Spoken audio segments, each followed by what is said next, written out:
This story is based on a real-life incident. She texted, "I'm almost home," at exactly 9:47 p.m., a short message that felt like routine but would later become the last trace of her known existence, sent while she was seated alone in her 2016 Honda Civic, leaving the downtown parking garage after finishing a double shift at St. Mary's Trauma Center. Exhausted, rain tapping steadily on her windshield as she drove along the familiar path of Route 46 toward her quiet suburban neighborhood of Brook Hollow,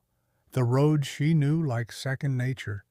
her mind preoccupied with thoughts of the Thai food leftovers she'd reheat at home and the audiobook she was halfway through, when something subtle but chilling, shifted around mile marker 78, a stretch of the highway known for dense trees, lack of streetlights, and decades-old rumors whispered among truckers and locals alike. And though Evelyn had never been one to believe in urban legends, what happened next was anything but ordinary. As the highway radio crackled, her Bluetooth disconnected, and her headlights dimmed for a split second before returning to normal, enough to startle her, but not enough to pull over, and she texted her fiancé David, "I'm almost home," planning to shower and collapse in bed, unaware that this was the final moment she would ever be seen or heard from again, because 6 minutes later her phone went dark, her GPS signal disappeared, and her car ceased to appear on any traffic or security cameras past mile marker 78, vanishing in a stretch of road only 1 mile long, where not a single surveillance device showed her passing, and when David tried to call her back, it went straight to voicemail, first ringing, then not at all, as if her phone had never existed, prompting him to text, then call again, and eventually panic as her ETA came and went. So he called the police by 10:38 p.m., and they began tracking her last known position, deploying officers to drive the route. But there were no signs of skidding, no signs of a crash, and no broken trees or guardrails. Nothing at all,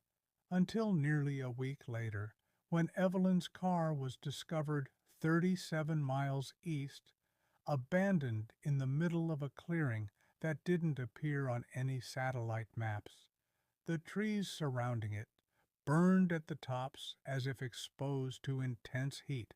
while the vehicle itself was cold, dry, and spotless, with her driver's seat pulled too far back for Evelyn's height, her purse sitting untouched on the passenger seat, her keys still in the ignition, and her phone missing entirely, though its SIM card was found beneath the back seat, scorched at the edges, with no data recoverable beyond a final corrupted voice memo that simply repeated the words, "Don't stop," layered over a low-pitched static hum, which forensic analysts could not trace to any known recording app. And, strangest of all, her car's onboard clock was frozen at 9:49 p.m., 2 minutes after she had sent the text, a time that did not match the car's GPS data, which showed her stopping 30 minutes later in a location her phone never registered, leading investigators to declare the timeline unreliable. And while thermal imaging of the area showed no wildlife or other vehicles had been near the car in the hours before or after it appeared, a nearby trail cam, owned by a private landowner, did capture one blurry frame of a tall humanoid figure standing just beyond the tree line, motionless, too thin for a human, with disproportionately long arms and a face obscured by blur, not due to movement, but due to a light distortion that digital experts couldn't replicate, and the camera itself failed minutes later, burning out its SD card entirely.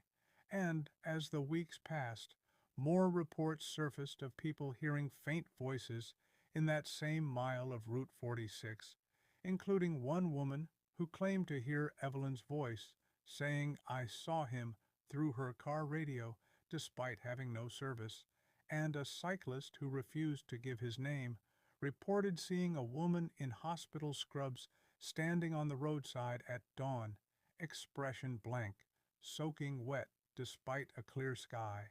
only to vanish when he turned to call out,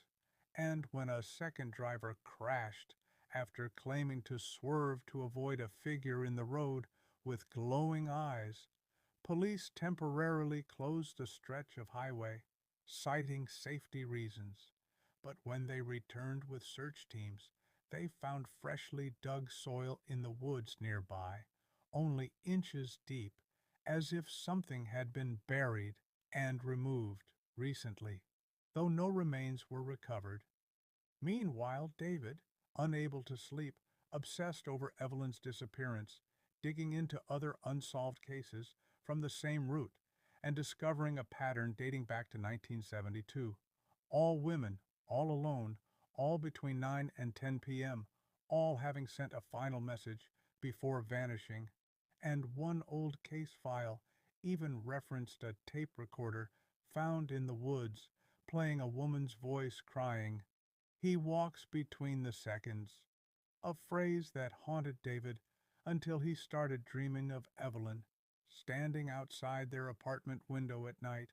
face pressed to the glass, eyes hollow, mouthing words he couldn't hear. And once, at exactly 9:47 p.m., he received a text from her number that said, "Still almost," before the signal was lost forever. And while the authorities officially closed the case after 13 months due to lack of evidence, declaring Evelyn's disappearance as unexplained but not suspicious, the residents of Brook Hollow still whisper when they drive Route 46, some claiming their radios cut out near mile 78, some claiming to see a flicker in their rearview mirrors, and one local gas station employee quit after security footage showed a woman in blood-streaked scrubs staring silently at pump 4 for exactly 3 hours, never blinking, never moving, never appearing on any other angle, and vanishing the moment the attendant opened the door to check, leaving behind only a wet footprint that evaporated moments later. And though no one has officially linked any of this to Evelyn Clark, every year on the anniversary of her disappearance,